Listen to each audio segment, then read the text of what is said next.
વાર્તાનું નામ કાગડો અને ગરુડ. વાચક લુહાર રસ્મા અલી મહમદ. ધોરણ 6. એક કાગડો હતો. તે જંગલમાં રહેતો હતો. જંગલમાં એક ઊંચી ટેકરી હતી. કાગડો ઉડતો ઉડતો આ ટેકરીની ટોચે ગયો. આ ટેકરીની ટોચની ધાર ઉપર એક ગરુડ બેઠું હતું. આ ગરુડે નીચે નજર કરી તો તળેટીના મેદાનમાં ઘેટા ચરતા દેખાયા. આવો શિકાર એ સાનું છોડે. ટોચથી એ ઉડ્યું અને સડસડાટ નીચે આવ્યું. પંજામાં એક ઘેટાને ઉચકીને ટોચે આવી એનું ભોજન કરવા માંડ્યું.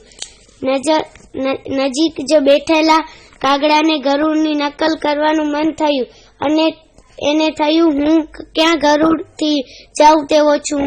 એની જેમ મને ઉડતા આવડે છે.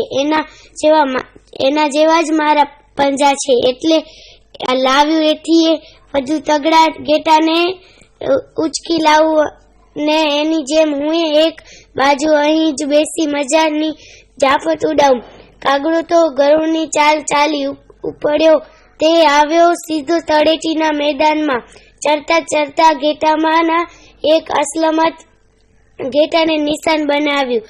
એની પાસે પહોંચી એક ઝાપટ લગાવી દીધી અને ગરુડની જેમ આખું ઉચકવા જોરથી પોતાનો પંજો એના શરીરમાં ઘોસ્યો. પણ ક્યાં ગરુડનો પંજો અને ક્યાં કાગડાનો પંજો? ગરુડના પંજાથી ઘેટું ઉચકાય, પણ અહીં તો ઘેટું ન ઉચક્યું, પણ એ ઘેટાના શરીરમાં ઉચક્યો. ભરાવદાર ઊનમાં ભરાયો. દૂર ઘેટાના ભરવાડે આ જોયું ને એણે કાગડાને પકડી પિંજરામાં પૂરી દીધો.